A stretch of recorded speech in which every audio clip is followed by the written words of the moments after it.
me llamo Elena Morales. Tengo 38 años. Y en este momento estoy sentada en la mesa de defensa de mi propia sala judicial, con los dedos apretando una bufanda de lana color borgoña que llevo en el regazo. Al otro lado del pasillo, Richard y Patricia están riéndose con su abogado, ya gastando mentalmente los 6.2 millones que creen que están a punto de robarme. Ni siquiera me reconocen. Entonces, la voz del alguacil corta el murmullo de la sala como un cuchillo. Todos de pie para la honorable jueza Elena Morales. Mis padres se levantan esperando ver a una desconocida entrar por la puerta trasera. Pero yo también me levanto. Camino entre las bancas, paso la baranda, subo los escalones y tomo asiento detrás del estrado. La sonrisa del abogado de ellos se congela al instante. Necesito que ustedes sean el jurado hoy.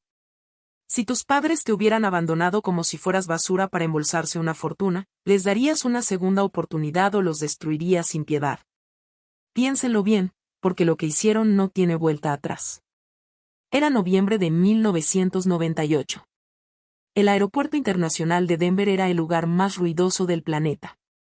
La terminal B vibraba con un zumbido constante que se metía hasta los huesos. Había gente corriendo, anuncios sonando por los altavoces, y las bandas transportadoras escupiendo maletas sin parar, como una fábrica que nunca descansaba. Pero yo no me sentía parte de ese movimiento. Me sentía como una piedra en medio de un río. Tenía 6 años y llevaba puesta esta bufanda de lana borgoña que me picaba el cuello. Era incómoda, demasiado larga, y se arrastraba por el piso sucio del aeropuerto. Pero me negaba a quitármela. Era lo único que me protegía del aire helado que entraba cada vez que las puertas automáticas se abrían. Richard y Patricia iban adelante. No me tomaban de la mano. Iban revisando sus relojes, caminando con pasos rápidos y coordinados, como si tuvieran prisa por llegar a una junta de negocios. No parecían padres a punto de perder a su hija. Parecían personas molestas porque alguien los estaba haciendo llegar tarde.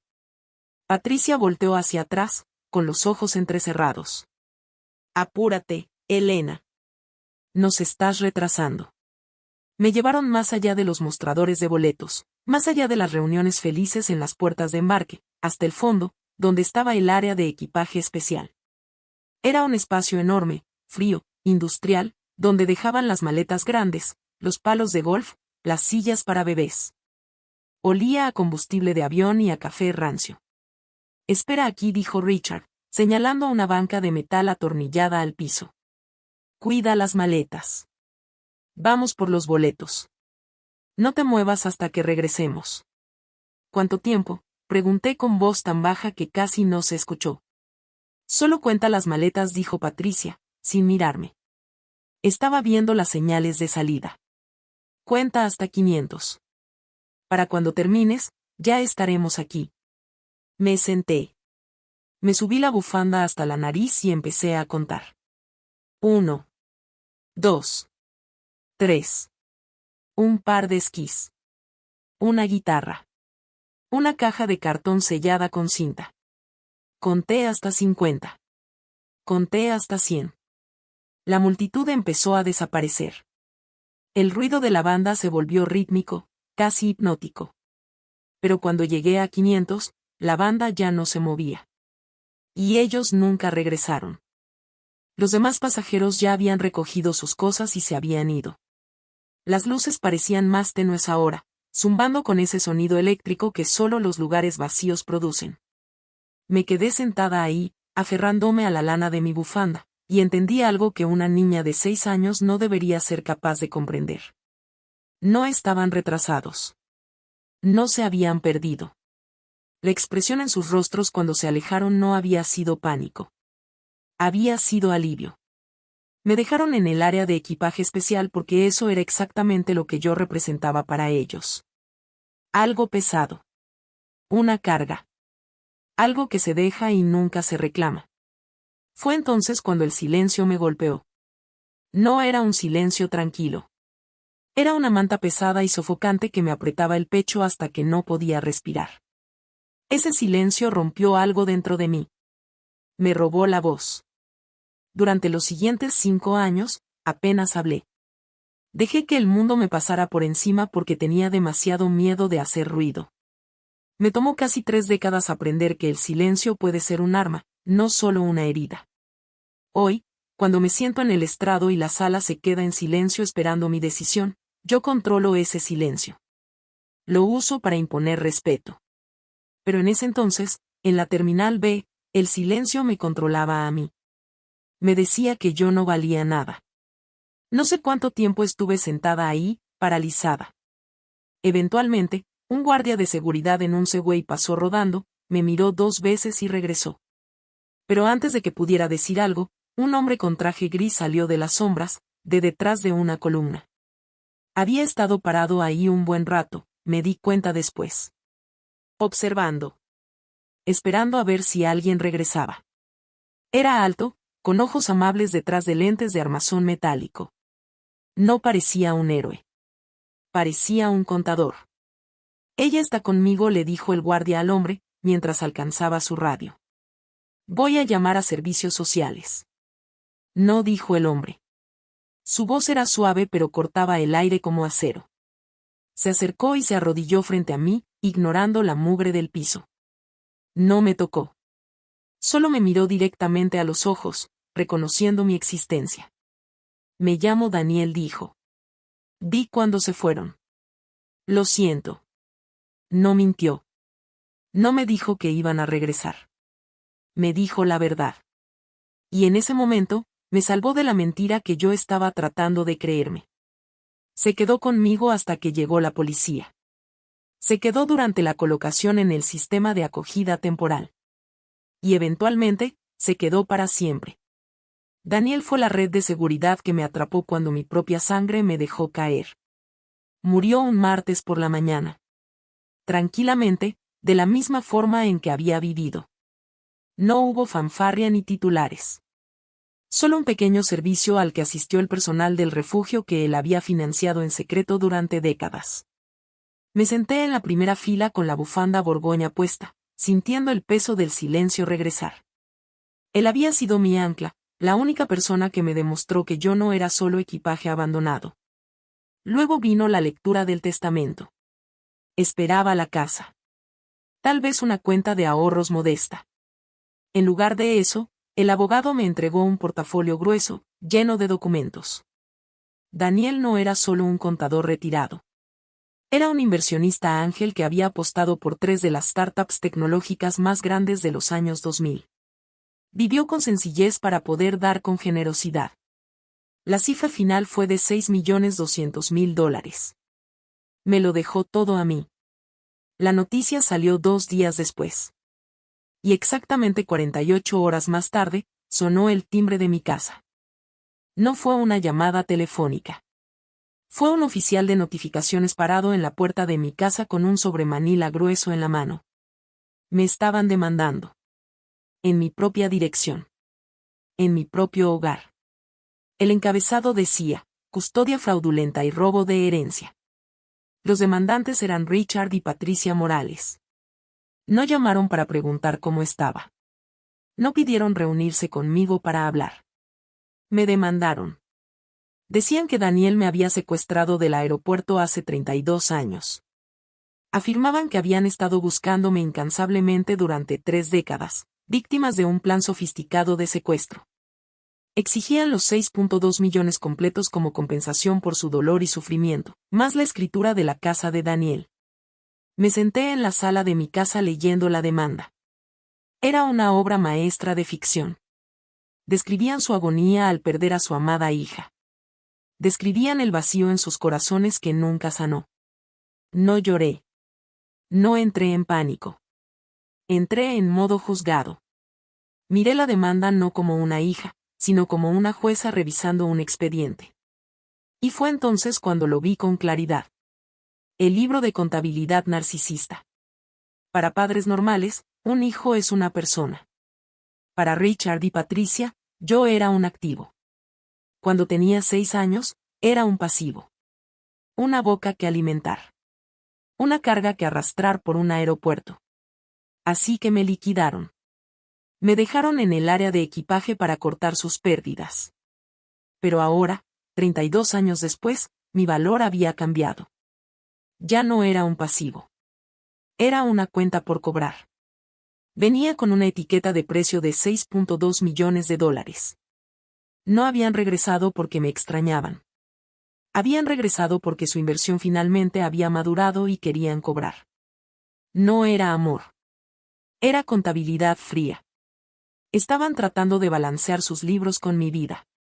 Y la audacia de todo esto, la avaricia descarada y sinvergüenza, quemó los últimos vestigios de la niña asustada dentro de mí. Pensaron que estaban demandando a una víctima. No se dieron cuenta de que estaban demandando a la ley misma. Dejé los papeles sobre la mesa. No llamé a un abogado de inmediato. En lugar de eso, caminé hacia el espejo y me miré a mí misma. Vi los ojos de la niña que contó hasta 500. Vi a la mujer que había encarcelado a criminales por menos que esto. Moción denegada, susurré al cuarto vacío. Tomé mi teléfono y marqué al mejor contador forense del estado. Necesito que investigues, le dije. Regresa hasta 1998. Encuéntralo todo. Querían pelea. Les daría una guerra. Y me aseguraría de que el costo de esta demanda fuera todo lo que les quedaba. No respondí la demanda. No llamé a Richard o Patricia para gritar, suplicar o preguntar por qué. Eso es lo que haría una hija. Yo ya no era una hija. Era una demandante construyendo un caso contra dos acusados que habían cometido un error de cálculo fatal. Llamé a Jennifer Núñez, la contadora forense más despiadada de Chicago. Le di una sola instrucción. Regresa a 1998. Descubre de dónde sacaron su dinero. Porque los estafadores no cambian. Si fueron lo suficientemente codiciosos para demandarme ahora, fueron lo suficientemente codiciosos para haber intentado sacar provecho de mí entonces. No se abandona a una hija sin intentar capitalizar la pérdida. Durante 3 días, la mesa de mi comedor se convirtió en una sala de guerra. Revisamos declaraciones de impuestos viejas, registros de propiedades, archivos judiciales que olían a polvo y humedad. La mayoría de la gente piensa que el pasado está enterrado. No lo está. Solo está esperando en microfilm. Jennifer encontró la anomalía un martes por la noche. Elena dijo, con voz plana. Mira esto. 1999. Me incliné sobre su hombro. Ahí, enterrado en una pila de archivos judiciales digitalizados del condado de Adams, había un número de expediente civil. Richard y Patricia Morales versus Frontier Mountain Airlines. No solo se habían alejado. Habían demandado a la aerolínea. Saqué el expediente completo del caso. Mis manos no temblaron. Estaban firmes, frías, pasando las páginas de mi propia desaparición. La demanda era una obra de arte. Afirmaban que el 14 de noviembre de 1998, habían confiado a su amada hija a un agente de la aerolínea en la puerta de embarque para un vuelo de menor no acompañado. Supuestamente para visitar a un familiar enfermo. Decían que la aerolínea había sido negligente. Que yo me había extraviado y desaparecido porque el personal no estaba vigilando. Era una mentira completa. No hubo boleto. No hubo familiar enfermo. Me habían llevado al área de equipaje y me dejaron ahí como un bulto olvidado.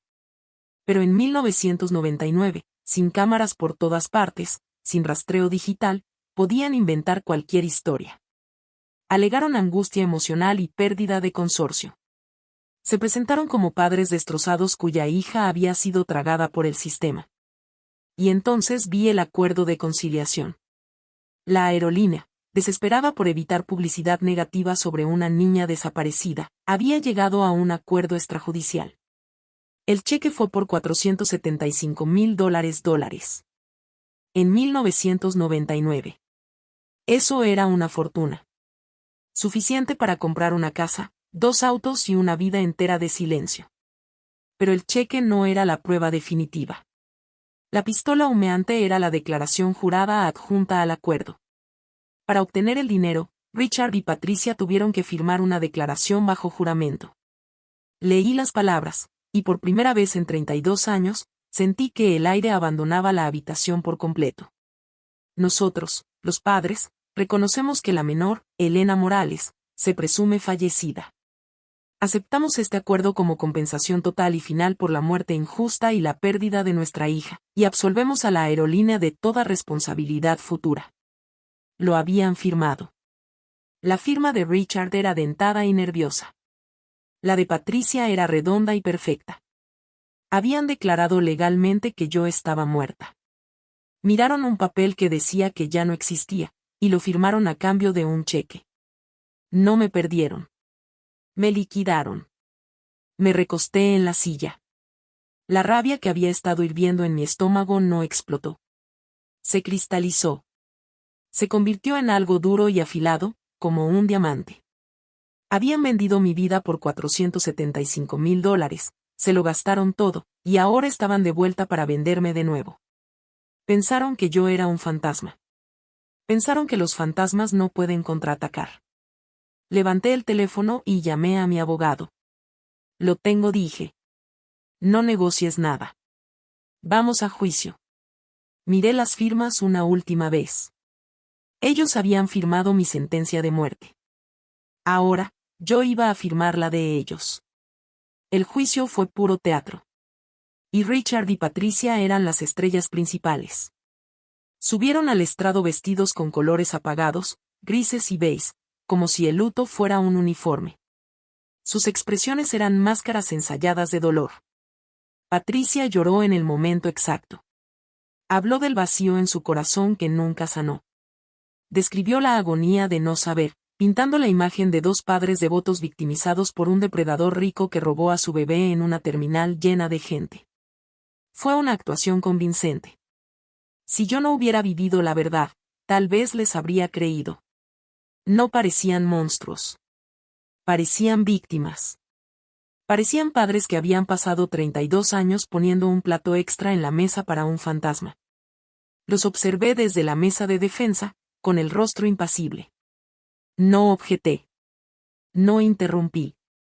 Los dejé construir su monumento a la mentira, ladrillo por ladrillo. Porque entre más alto lo construyeran, más duro caería. Cuando llegó el turno de la defensa, no llamamos testigos expertos. Llamamos un solo nombre. La defensa llama a Sofía Morales. El aire abandonó la sala, la cabeza de Richard giró bruscamente hacia las puertas del fondo. Patricia dejó escapar un grito ahogado, pequeño y estrangulado. No habían visto esto venir. Pensaron que Sofía, la hija que se quedaron, la hija que criaron, era leal. Pensaron que era parte de la estafa. Sofía caminó por el pasillo central. Tenía 32 años, trabajadora social, con ojos cansados y una postura que se disculpaba por ocupar espacio. No miró a nuestros padres. Me miró directamente a mí. Era como mirar en un espejo que había envejecido de manera diferente. Teníamos la misma nariz, la misma línea de mandíbula. Pero donde yo me había vuelto dura, ella se había vuelto pesada, cargando un peso invisible. Subió al estrado. Juró decir la verdad. Y luego desmanteló sus vidas.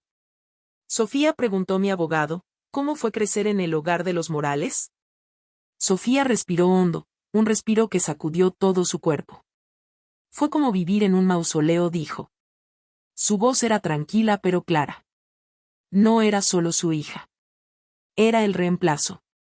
Crecí en la sombra de la trágica hermana perdida. Pero no se trataba de extrañar a Elena. Se trataba de usarla. Esta era la paradoja del hermano fantasma. Siempre había asumido que Sofía era la afortunada. Ella fue quien se quedó en casa. Ella fue quien tuvo a los padres. Pero mientras hablaba, me di cuenta de que lo había entendido al revés.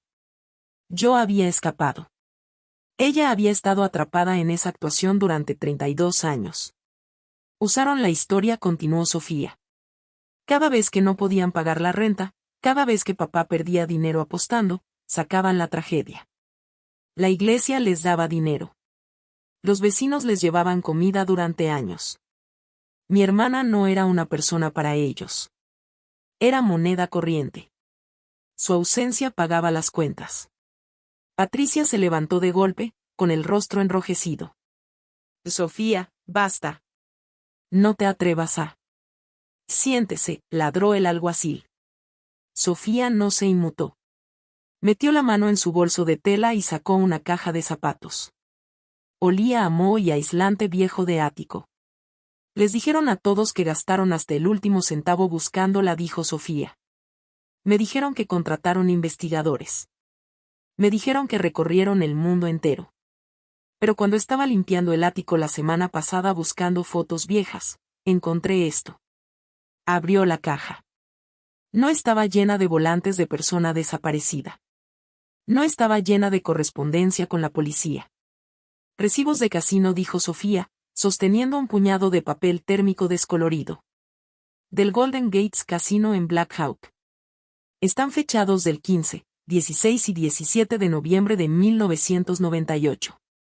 La semana en que Elena desapareció. El silencio en la sala fue absoluto. Era el mismo silencio pesado y sofocante que recordaba del área de equipaje. Pero esta vez, no me estaba aplastando a mí. Los estaba aplastando a ellos. Sabían exactamente qué era ese papel. Era el recibo de mi vida. La jueza que presidía leyó el documento. Sus ojos se entrecerraron. Miró del papel a los demandantes, y la expresión en su rostro ya no era neutralidad judicial. Era asco puro y sin filtro. Señor y señora Morales, dijo la jueza, su voz peligrosamente baja. Ustedes aceptaron $475,000 de Frontier Mountain Airlines por la muerte injusta de su hija. Firmaron una declaración afirmando que ella había fallecido. Así que una de dos cosas es cierta en este momento: o cometieron fraude de seguro y gran robo en 1999, o están cometiendo perjurio y fraude ante esta corte hoy. ¿Cuál es? La trampa se cerró de golpe. Si admitían que yo estaba viva en ese entonces, eran criminales que habían robado $500,000. Si se apegaban a su historia de que yo estaba muerta, no tenían fundamento legal para demandarme ahora, porque los fantasmas no tienen herederos. Su abogado, dándose cuenta de que lo habían llevado a un campo minado, físicamente se alejó de ellos. Comenzó a empacar su portafolio. Me levanté. No pedí permiso. No esperé a que mi abogado hablara. Caminé alrededor de la mesa de defensa y me paré en el centro del pasillo, frente a ellos. Durante 32 años, había tenido miedo de estas personas. Había dejado que su recuerdo persiguiera cada habitación silenciosa en la que entraba. Pero mirándolos ahora, temblando, atrapados y pequeños, me di cuenta de que no estaba viendo monstruos. Estaba viendo parásitos. Me vendieron, dije. No grité. Usé la voz que uso cuando sentencio a un criminal violento. Fría, plana y definitiva. No solo me dejaron en el aeropuerto. Me cobraron. Le pusieron precio a su propia hija y se lo gastaron en blackjack y máquinas tragamonedas. Karen intentó hablar. Abrió la boca, lágrimas corriendo por su rostro. La misma actuación que había usado con la iglesia, los vecinos y con Sofía. Elena, por favor, se ahogó. Éramos jóvenes. Teníamos miedo. Te amábamos. Me declararon muerta, la interrumpí. Firmaron un papel diciendo que ya no existía para poder comprar un bote. Bueno, felicidades. Tenían razón. La hija que tuvieron está muerta. Murió en la Terminal B. Me incliné más cerca, dejando que el silencio se estirara hasta que fue casi insoportable. Este era el mazo del silencio. Ya no me estaba ahogando en él. Lo estaba usando como arma. Un fantasma no puede heredar, Richard. Pero un fantasma sí puede perseguirte. Y te prometo que te perseguiré con cada instrumento legal a mi disposición hasta que desees nunca haber regresado a mi vida. La jueza golpeó su mazo. Sonó como un disparo. Caso desestimado con perjuicio. Algo así, por favor escolte a los demandantes bajo custodia. Estoy remitiendo este asunto a la oficina del fiscal de distrito para investigación inmediata de fraude de seguros y perjurio. Richard y Patricia comenzaron a gritar mientras los oficiales se acercaban, pero no me quedé a mirar. Les di la espalda, justo como ellos me la dieron a mí. Las consecuencias fueron absolutas. El Estatuto de Limitaciones sobre el Fraude del Acuerdo de 1995 era un nudo legal complejo. Pero el perjurio que cometieron en una corte abierta era fresco. Fueron acusados formalmente 3 semanas después. Las noticias locales, que inicialmente habían publicado la historia de la fortuna secreta de la jueza, ahora publicaron un titular muy diferente. Los padres que vendieron a su hija. Su reputación fue incinerada. La iglesia los abandonó. Los vecinos que habían llevado cazuelas durante 30 años exigieron explicaciones que no podían dar. Perdieron su casa por honorarios legales. Se quedaron sin nada. Sin dinero, sin estatus y sin hijas. Sofía miró a nuestros padres, las lágrimas finalmente derramándose. Solía sentirme culpable de ser la que se quedó, susurró. Pero ahora me doy cuenta de que Elena fue la que se escapó. Yo fui la que quedó atrapada. Richard se hundió en su silla, un hombre cuya existencia completa acababa de ser expuesta como un fraude hueco. No habían abandonado solo a una hija. Habían devorado a la otra. Mi abogado no le dio tiempo a la sala de respirar. El testimonio de Sofía había agrietado los cimientos, pero necesitábamos derribar toda la casa. Caminó hacia el estrado y colocó un solo documento amarillento frente a la jueza que presidía. Su señoría dijo, su voz cortando los murmullos atónitos de la galería. Los demandantes están demandando la custodia de una herencia basándose en sus derechos parentales.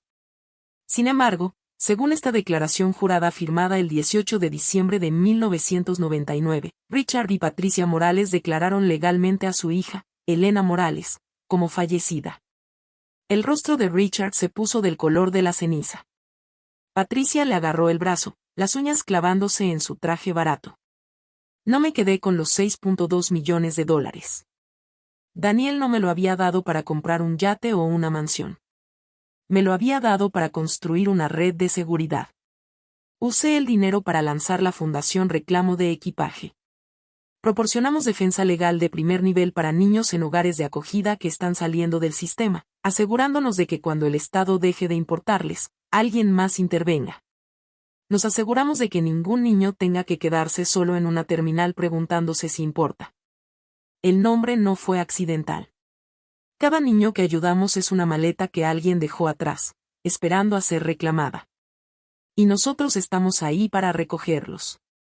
6 meses después del juicio, estaba sentada en una cafetería en el centro de Denver. Al otro lado de la mesa, Sofía se reía de algo que había dicho. Se veía diferente. El peso había desaparecido de sus hombros. Había renunciado a su trabajo en la agencia estatal y vino a trabajar para la fundación como nuestra trabajadora social principal. Estábamos construyendo una relación desde cero, ladrillo por ladrillo, sin la sombra de las mentiras de nuestros padres entre nosotras. ¿Sabes lo que me dijo una de las niñas ayer?, dijo Sofía, revolviendo su café. Me dijo que la fundación era la primera vez que alguien peleaba por ella en lugar de contra ella. Sentí algo cálido en el pecho. No era orgullo exactamente. Era más como propósito. Eso es exactamente lo que Daniel hizo por mí, dije. Peleó por mí cuando nadie más lo hizo. Lo sé, dijo Sofía en voz baja. Y ahora estamos haciendo lo mismo por otros. Alcancé mi café y la manga de mi abrigo se subió, revelando la bufanda de lana borgoña que llevaba puesta. Ya no la usaba porque tuviera frío. La usaba porque me gustaba. Ya no era un escudo. Era solo una bufanda. Un recordatorio de dónde había estado y quién me había salvado. La cafetería estaba ruidosa, llena de tazas chocando y conversaciones. Pero por un momento, me permití escuchar el silencio debajo de todo eso. No era el silencio aterrador y solitario del aeropuerto. Era el silencio pacífico de un caso cerrado. Era el silencio de una deuda finalmente pagada en su totalidad. Miré a Sofía. Miré el trabajo que estábamos haciendo. Y me di cuenta de que Daniel tenía razón. Yo no era la niña que fue abandonada. Era la niña que fue atrapada. Que fue rescatada. Que fue amada. Y ahora, era la mujer que se aseguraba de que otros niños también fueran atrapados. Elena, dijo Sofía, sacándome de mis pensamientos. ¿Estás bien? Sonreí. Una sonrisa real, no la que uso en la corte. Sí, dije. Por primera vez en mucho tiempo, estoy bien. Sofía asintió, y vi algo en sus ojos que reconocí. Era el mismo alivio que yo sentía. El alivio de finalmente estar libres de Richard y Patricia. Libres de las mentiras. Libres de la actuación. Oye, dijo ella. Tenemos otra audiencia mañana. Un niño de 13 años. Lo sacaron de su cuarta casa de acogida. Nadie quiere pelear por él. Nosotras sí, dije sin dudarlo. Prepara el expediente. Nos aseguraremos de que tenga la mejor defensa posible. Sofía sonrió. Ya lo hice. Sabía que dirías que sí. Nos quedamos en esa cafetería por otra hora, planeando estrategias, riendo, siendo hermanas de verdad por primera vez en nuestras vidas. Y cuando finalmente salimos a la calle fría de Denver, no me sentí como la niña abandonada en el aeropuerto. Me sentí como alguien que finalmente había encontrado su camino a casa. 3 años después, la Fundación Reclamo de Equipaje había ayudado a más de 200 niños.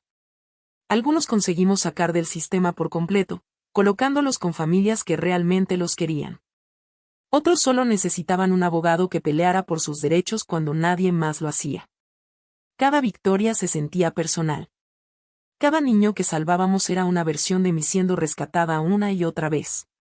Un jueves por la tarde, estaba en mi oficina revisando expedientes cuando Sofía entró sin tocar. Tenía esa expresión que solo aparecía cuando algo importante había pasado. Acaba de llegar algo, dijo, cerrando la puerta detrás de ella. Richard murió. Ataque al corazón. Patricia está en un asilo del condado. Me quedé inmóvil, el bolígrafo suspendido sobre el papel. Esperé sentir algo. Tristeza. Alivio. Ira. Algo. Pero no sentí nada. ¿Estás bien?, preguntó Sofía. Sí, dije, y me sorprendió darme cuenta de que era verdad. Dejaron de importar hace mucho tiempo. Sofía asintió lentamente. Patricia pidió verte. El asilo llamó a la fundación. Dijo que quería hablar contigo antes de, ya sabes. No, dije de inmediato. No tengo nada que decirle. Lo sé, dijo Sofía. Solo pensé que debía saberlo. Esa noche, sola en mi departamento, me senté junto a la ventana con una taza de té, mirando las luces de la ciudad. La bufanda borgoña estaba colgada en el respaldo de la silla. Daniel me la había lavado y remendado docenas de veces a lo largo de los años, negándose a dejarme tirarla. Es parte de tu historia, me había dicho una vez. Y tu historia no es algo de lo que avergonzarse. Es algo que te hizo fuerte. Pensé en Patricia en ese asilo, sola, probablemente arrepentida ahora que ya no le quedaba nada. Pensé en Richard, quien había muerto sin haber hecho las paces con lo que había hecho. Parte de mí quería sentir lástima. Pero la verdad era más simple que eso. Ellos habían elegido. Cada paso del camino, habían elegido el dinero sobre mí. Habían elegido la codicia sobre la responsabilidad. Habían elegido mentir, defraudar y abandonar. Yo también había elegido. Elegí perdonar a Daniel por no ser perfecto. Elegí construir algo bueno con el dolor que me dejaron. Elegí ser la persona que atrapara a otros niños cuando caían. Las elecciones tienen consecuencias. Las de ellos los llevaron a morir solos y arruinados. Las mías me llevaron a una vida con propósito y una hermana que finalmente conocía de verdad. Al día siguiente, firmé la última expansión de la fundación. Íbamos a abrir una segunda oficina en Colorado Springs. Más niños. Más familias. Más vidas cambiadas. Sofía entró a mi oficina con champán barato y 2 vasos de plástico. Por Daniel, dijo, levantando su vaso. El hombre que nos enseñó que la familia no es quien te abandona, sino quien te atrapa cuando caes. Por Daniel, repetí. Brindamos. Bebimos. Y en ese momento, rodeada de expedientes de niños que todavía necesitaban ayuda, con mi hermana a mi lado y el trabajo de mi vida extendiéndose frente a mí, me di cuenta de algo. Richard y Patricia me habían dejado en ese aeropuerto pensando que me estaban descartando. Pensaron que me estaban eliminando de sus vidas como se elimina basura. Pero lo que realmente hicieron fue liberarme. Me liberaron para convertirme en alguien mejor de lo que ellos jamás podrían ser. Me liberaron para encontrar amor real, propósito real, familia real. Ellos pensaron que me estaban destruyendo. En realidad, me estaban salvando. Miré la bufanda borgoña colgada en mi oficina, bajo una luz suave. Ya no era el símbolo de una niña abandonada. Era el símbolo de una mujer que había convertido su trauma en triunfo. Y cada niño que ayudábamos era prueba de que el abandono no tiene que ser el final de la historia. Puede ser solo el comienzo de una mucho mejor Z.